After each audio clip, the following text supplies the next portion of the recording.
Good morning dear friends, let us continue with the discussion on national income. देखो, national income का जब अपन लोगों ने टॉपिक स्टार्ट किया था तो अपन लोगों ने ये समझा था कि नेशनल इनकम मतलब इंडिया के डोमेस्टिक बाउंड्री के अंदर प्रोड्यूस होने वाले गुड्स एंड सर्विसेज की टोटल गुड्स एंड सर्विसेज जो इंडिया के डोमेस्टिक बाउंड्री के विद इन प्रोड्यूस हो रहे हैं। ठीक है, अब नेशनल इनकम मेजर करने के अलग अलग तरीके हैं। अपन ने क्या बोला था, नेशनल इनकम मेजर करने के अलग अलग तरीके हैं। पहला तरीका अपन लोगों ने देखा था कि फाइनल गुड अप्रोच मतलब आउटपुट मेथड वाला देखा था, जहां पे अपन लोग क्या करते थे, जहां पे अपन लोग फिनिश गुड्स का टोटल मारते थे, जैसे कि फिनिश गुड्स मतलब क्या हो गया, कार हो गया, शर्ट हो गया, ब्रेड हो गया, ये अपन लोग फिनिश गुड्स का टोटल मारते थे सिंपली। लेकिन इसके अंदर अपन लोगों ने खास ध्यान क्या रखा था कि अपन लोग अगर फिनिश गुड्स को ले रहे हैं, जैसे यहाँ पे अगर we are taking this shirt मतलब अपन 500 रुपए शर्ट ले रहे, तो अपन लोग कॉटन यार्न और क्लॉथ को अलग से काउंट करने का नहीं है। क्यों? क्योंकि अपन ने को डुप्लीकेशन करने का नहीं है। समझ में आ रहा है ना, डुप्लीकेशन अपन लोगों को करने का नहीं है। तो सिंपल टर्म्स में क्या बोलते थे अपन लोग, जितने भी final goods and services produce हुए हैं, आप लोगों को उनका simply need to take the total. मतलब अगर शर्ट लिया तो you need not take cotton yarn and cloth, ये आपको लेना नहीं है, आपको सिर्फ शर्ट लेने का है। ये अपन लोगों ने मेथड देखा था। आउटपुट मेथड जिसको अपन लोगों ने बोला था, जहां पे आप लोगों को फिनिश गुड्स के वैल्यू की टोटल मारनी है। फिनिश गुड्स के वैल्यू की मतलब फिनिश गुड्स के सेलिंग प्राइस, मतलब कि फिनिश गुड्स के मार्केट प्राइस की टोटल मारना है। सिंपल टर्म्स में ये हो गया था आप लोगों का आउटपुट मेथड, जहां पे you are counting the value of the finish goods and services produced within the domestic boundaries of any of the country. एक बात। दूसरी बात आज अपन लोग देख रहे हैं इनकम मेथड। आउटपुट मेथड पहली थी, इनकम मेथड है, और दूसरी एक एक्सपेंडिचर मेथड है। चलो इनकम मेथड, तो इनकम मेथड अपन लोग इसके अंदर बात करते हैं। This method of measuring the national income is also known as the factor cost method. पहली बात, फैक्टर्स क्या रहते हैं, फैक्टर्स ऑफ प्रोडक्शन आप लोगों को बताऊंगा। फैक्टर्स ऑफ प्रोडक्शन मतलब वो सारी चीजें जो प्रोडक्शन के लिए निर्माण करने के लिए रिक्वायर्ड रहती है। जैसे कि अगर आप जगह इस्तेमाल कर रहे हैं तो रेंट आपका फैक्टर्स ऑफ प्रोडक्शन है ना। अगर आप लोगों का स्किल्स इस्तेमाल कर रहे हैं तो वेजेस और सैलरी आपके फैक्टर्स ऑफ प्रोडक्शन है। फैक्टर्स ऑफ प्रोडक्शन मतलब जो चीज प्रोडक्शन के लिए रिक्वायर्ड रहती है। अगर आप पैसा इस्तेमाल कर रहे हैं बैंक से तो इंटरेस्ट आप लोगों का फैक्टर्स ऑफ प्रोडक्शन है। अगर आप एंटरप्रेन्योर हो, आप अपनी स्किल्स दे रहे हो बिजनेस के अंदर, प्रॉफिट आपका फैक्टर ऑफ प्रोडक्शन है। समझ में आ रहा ना। तो बात ऐसी है कि यहाँ पे अलग अलग लोग जो इन्वॉल्व रहते हैं इन प्रोसेस ऑफ प्रोडक्शन, उनको उनका मेहनत आना, उनको उनका जो हक है वो देना। जैसे कोई लेबर है तो उसको वेजेस, कोई व्यक्ति आपके यहाँ पे काम कर रहा हो तो उसको सैलरी, कोई एंटरप्रेन्योर है तो उसको मिलता प्रॉफिट, किसी का पैसा इस्तेमाल करे तो उसको मिलता ब्याज। समझ में आ रहा? तो ये सब क्या है, फैक्टर्स ऑफ प्रोडक्शन। इनको पे करने वाला जो पेमेंट रहता है अपन उनको क्या बोलते हैं, फैक्टर कॉस्ट। मैं बिजनेस लेके बैठा हुआ हूँ तो मैं जो लोगों की सर्विसेज इस्तेमाल कर रहा हूं उनको मैं पेमेंट कर रहा, उनको मैं क्या बोलता हूं, फैक्टर कॉस्ट। ठीक है, वो देखो ऊपर वाला था आउटपुट साइड से अपन लोग मेजर करते थे। आउटपुट साइड मतलब जो फिनिश गुड है उसके साइड से अपन लोग मेजर करते थे। तो अपन लोग क्या कर रहे थे, यहाँ पे डिस्ट्रीब्यूशन साइड से मेजर कर। देखो जब अपन लोग आउटपुट मेथड देख रहे थे ना, तो उसके अंदर अपन लोग आउटपुट साइड से मतलब लेने वाले के तरफ से अपन लोग बात कर रहे थे। लेने वाला मतलब जैसे कि one who is the buyer of the finish goods and services, उसके तरफ से बात कर रहे थे। जब अपन इनकम मेथड की बात कर रहे हैं तो अपन लोग इनपुट साइड से बात कर रहे हैं। किसके साइड से बात कर रहे हैं अपन लोग, इनपुट साइड से अपन लोग बात कर रहे हैं। मतलब one who is the supplier, one who is the giver, यहाँ पे सप्लायर के साइड से बात की जा रही है। और आउटपुट मेथड में जो खरीदार है बायर, उसके साइड से बात की जा रही है। आउटपुट मेथड में one who is the receiver, input method मतलब इनकम मेथड में one who is the supplier.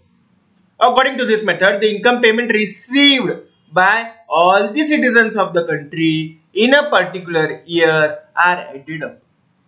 That is, the income that accrues to all the factors of production by way of rent, wages, interest, profits are added together. But income received in the form of transfer payments are ignored. The data pertaining to the income are obtained from the various sources, for instance, from the income tax returns, reports, books of account and so on. क्या हो रहा है? यहाँ हो रहा है कि हर व्यक्ति के हाथ में जितना पेमेंट आता है, देश का सिटीजन की बात चालू है, रेसिडेंट की बात नहीं चालू है।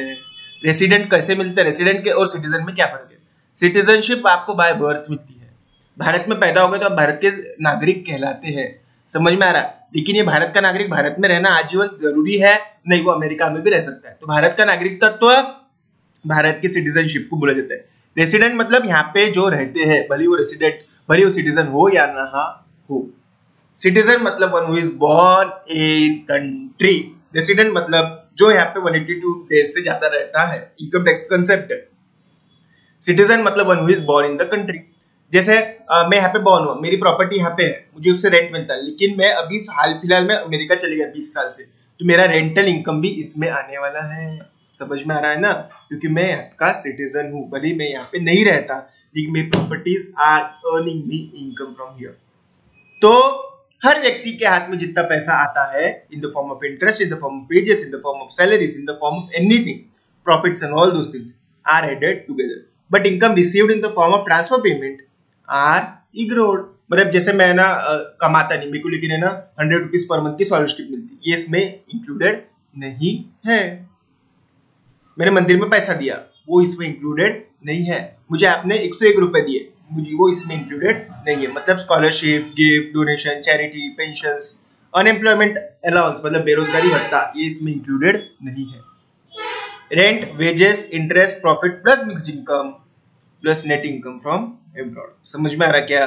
तो क्या क्या आता है देखो, रेंट आएगा, फैक्टर्स ऑफ पेमेंट है, वेजेस फैक्टर ऑफ पेमेंट है, इंटरेस्ट फैक्टर ऑफ पेमेंट है, प्रॉफिट फैक्टर ऑफ पेमेंट है, नेट इनकम फ्रॉम एब्रॉड भी फैक्टर ऑफ पेमेंट है।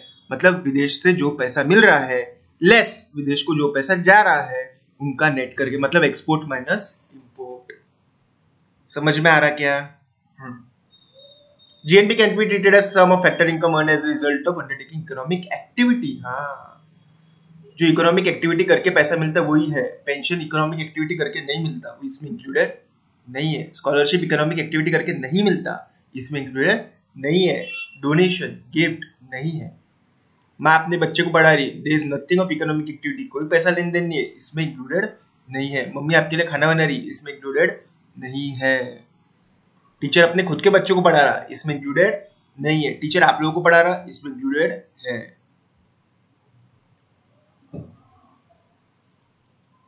जीएनपी मतलब भी क्या? National income, gross national product. आगे देखने वाले अपन लोग। तो यहाँ पे क्या है? It is sum of all the factor payment received. Second hand goods का इसमें नहीं लेना है। स्कॉलरशिप, गिफ्ट, डोनेशन नहीं लेने का है। अनपेड सर्विसेज नहीं लेने का है, जो सर्विसेज के लिए पेमेंट नहीं होता। इकोनॉमिक एक्टिविटी नहीं है, ट्रांजेक्शन नहीं है, पेमेंट नहीं है, तो इसमें included. Income from sale of share and bond should be ignored as they do not add anything to the real national income। Shares का लेवा बेची से भी लेना नहीं है, क्योंकि उसमें कोई इकोनॉमिक एक्टिविटी नहीं हो रही है। Revenue earn by government through direct taxes should be ignored as it is only a transfer of income। आप जो टैक्सेस भरते हैं सरकार को, वो भी इंक्लूडेड नहीं है। Undistributed profit of the companies मतलब डिविडेंड वगैरह जो रहता है, और जो कंपनीज अपने पास में रिटेन करके रखती है, वो भी इसमें चीजें इंक्लूडेड नहीं है। Undistributed profit of the company, देखो कंपनी सपोज 100 रुपए कमाती, 100 रुपीज कमाती, तो 100 रुपीज में से कैसा है 20 रुपीज डिविडेंड दे लेती, एक तो वो भी ट्रांसफर इनकम है। और 80 रुपए अपने पास में रिटेन करके रखती, वो भी ट्रांसफर इनकम नहीं हो गया, अपने पास ही है, कोई इकोनॉमिक एक्टिविटी नहीं हो रहा, वो भी इंक्लूडेड नहीं है। ठीक है। Income from government property and profit from public enterprise such as water supply should be included. Profit from the public enterprises, public companies जो कमाती वो भी इंक्लूड करना चाहिए। Imputed value of production kept for self consumption and imputed rent of the owner occupied houses should be included। कैसा हुआ? जब आपने आउटपुट मेथड देखा था ना, उसके अंदर अपन लोगों ने क्या बोला था पता है? उसके अंदर ये बोला था कि जैसे एक किसान है, वो चावल उगाता है और खुद भी चावल खाता है और बेचता भी। जो खुद चावल खाता ना, उसको आप लोगों ने लेना चाहिए, ऐसा बोला था। उसका अपन ने फेयर वैल्यू लेना चाहिए था आउटपुट मेथड के अंदर। अब इसके अंदर क्या बोल रहे हैं वो? Inputted value of production kept for self consumption and inputted rent of the owner occupied houses should be included. इसमें भी क्या बोल रहे हैं वो? जो सेल्फ कंजम्पशन के लिए आपने गुड्स रखे हुए, जैसे हम सब्जी खुद भी उगाते हैं बेचते भी, सब्जी खुद जो खा रहे हैं वो भी इंक्लूड करना चाहिए।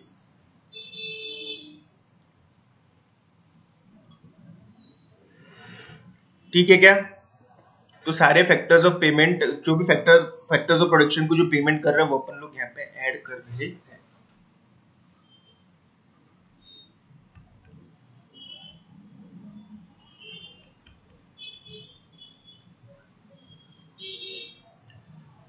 एक था आउटपुट मेथड, एक था इनकम मेथड, अब एक है एक्सपेंडिचर मेथड। अब पहले देखा था कि कितना पेमेंट हो रहा है, यहाँ पे कितना रहेगा, कितना खर्चा हो रहा है, is known as the outlay method, मतलब कितना जा रहा है। According to this method, total expenditure incurred by the society in a particular year is added together. Society मतलब हम लोग, देश के लोग, देशवासी। Income can be spent either on consumer goods or capital goods. Consumer good और capital good में फर्क क्या है? Capital goods मतलब जैसे car is a capital good, ठीक है। Consumer goods मतलब क्या? Consumer goods मतलब जैसे खाना, कंज्यूमर गुड्स यानी खाना, कैपिटल गुड्स यानी जो चीज आपको लंबे समय तक इस्तेमाल हो। कैपिटल गुड्स को आप लोग क्या बोलते हैं मालूम है? Fixed asset. Thus we can get the national income by summing up all the consumption expenditure and investment expenditure by all individual firms, government, everybody. मतलब आप कितना खर्चा कर रहे हो, सब लोग मिलकर कितना खर्चा कर रहे हैं, उसके लिए नेशनल इनकम निकालने वाली। देखो कोई खर्चा कर रहा, इसका मतलब किसी का इनकम हो रहा। देखो कोई तो भी खर्चा कर रहा, इसका मतलब किसी का तो भी इनकम हो रहा है। National product is found by adding up national income is equal to consumption expenditure plus investment expenditure plus government expenditure, export minus import, receipt minus private final consumption expenditure. Consumption expenditure मतलब क्या? अरे consumption expenditure मतलब आप लोगों का एक तरीके से मैं बोल सकता है कि आप जितना खा रहे हो, रेवेन्यू एक्सपेंडिचर वाले सब चीजें, ठीक है। बाय हाउसहोल्ड गुड्स और नॉन ड्यूरेबल गुड्स, समझ में आ रहा? Private final consumption expenditure by household और non durable goods such as foods which are used immediately, expenditure on durable goods such as car, computer, television sets, washing machine which are generally used for longer period of time, and expenditure on services like transport and medical services। मतलब क्या? एक व्यक्ति जो अपने life के अंदर दो तरीके के खर्चे करता है, एक तो क्या करता है, एक तो रेवेन्यू एक्सपेंडिचर करता है और दूसरा क्या करता है, कैपिटल एक्सपेंडिचर करता है। अपने लाइफ में आप कौन से तरीके के खर्चे करते हैं? एक तो कैपिटल एक्सपेंडिचर, दूसरा रेवेन्यू एक्सपेंडिचर। दोनों में फर्क क्या है? कैपिटल एक्सपेंडिचर मतलब खर्चा ऑन फिजिकल, जैसे कि कार ले लिया, जैसे कि वॉशिंग मशीन ले लिया, जैसे कि टेलीविजन ले लिया, जैसे कि सीडी प्लेयर ले लिया, ये सब कैपिटल एक्सपेंडिचर। और रेवेन्यू एक्सपेंडिचर मतलब खाने पे खर्चा, कपड़ों पे खर्चा, रहन सहन की चीजों के ऊपर खर्चा, ये सब चीजों के ऊपर क्या रहता है, जैसे पेट्रोल आपका रेवेन्यू एक्सपेंडिचर है और गाड़ी आपका कैपिटल एक्सपेंडिचर है। तो प्राइवेट फाइनल कंजम्पशन एक्सपेंडिचर मतलब क्या? जो देश के लोग जो खर्चा कर रहे हैं in the form of revenue expenditure और in the form of capital expenditure. समझ में आ रहा है क्या? हाँ। दूसरा gross domestic private investment expenditure मतलब क्या है कि it refers to expenditure made by private businesses on replacement, renewals and new investment. जैसे एक कंपनी थी, उन्होंने एक दूसरी कंपनी को एक्वायर कर लिया, इसको क्या बोलते हैं अपन लोग? Investment expenditure. इसको क्या बोलते हैं अपन लोग? Investment expenditure. तो इन्वेस्टमेंट एक्सपेंडिचर मतलब क्या? ऐसा खर्चा जिसकी वजह से कोई इन्वेस्टमेंट होता है, मतलब जैसे आपने शेयर खरीद लिया, this is also the investment expenditure. जैसे आपने कोई कंपनी खरीद ली, ये भी एक इन्वेस्टमेंट एक्सपेंडिचर है। जैसे कंपनी ने अपने यहाँ की पूरी मशीनरी बदल डाली, ये भी एक इन्वेस्टमेंट एक्सपेंडिचर है। समझ में आया? तो सर आप ये दोनों के अंदर फर्क क्या है?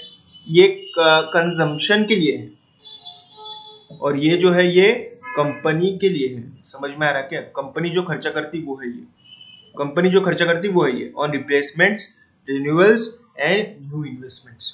कोई कंपनी खरीद ली, एक्विजिशंस हो गया, मर्जर्स हो गया, डीमर्जर्स हो गया, शेयर खरीद लिए, इन्वेस्टमेंट कर दिया, एफडीआई कर दिया, ये सब बातें, ठीक है।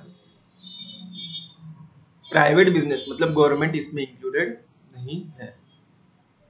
Government final consumption and investment expenditure, government जो खर्चा करती है। अब गवर्नमेंट भी दो तरीके खर्चा करती है, रेवेन्यू और कैपिटल एक्सपेंडिचर। रेवेन्यू मतलब रोड वगैरह बनाना, ये क्या रहेगा? ये रहेगा कैपिटल एक्सपेंडिचर। लोगों के पगार करना, पुलिस को पगार देना, मेडिकल में पगार करना, मेडिकल हॉस्पिटल चलाना, ये सब क्या हो गया? Revenue expenditure. रोड्स हो गया, रेलवेज हो गया, ब्रिजेस हो गया, डैम्स हो गया, कैनल्स हो गया, ये सब क्या हो गया? Capital expenditure. वो इनका कैपिटल और रेवेन्यू एक्सपेंडिचर के अंदर बाइफर्केशन। जैसा पब्लिक के लिए था रेवेन्यू और कैपिटल एक्सपेंडिचर, वैसे ही गवर्नमेंट के लिए है रेवेन्यू और कैपिटल एक्सपेंडिचर, ठीक है। तो यहाँ पे सी क्या था? पब्लिक के लिए रेवेन्यू और कैपिटल एक्सपेंडिचर।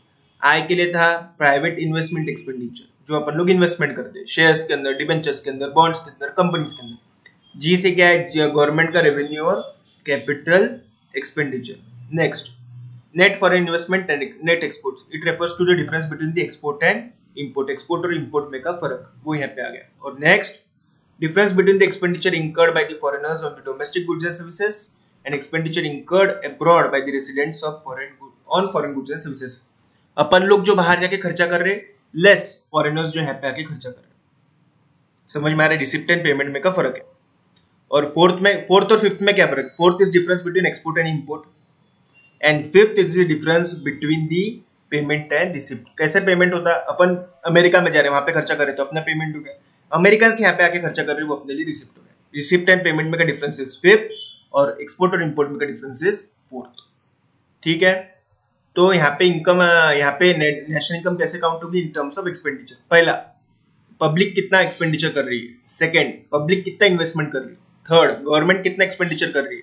फोर्थ, एक्सपोर्ट और इंपोर्ट में का फर्क। और फिफ्थ, रिसिप्ट एंड पेमेंट में का फर्क। समझ में आ रहा? ठीक,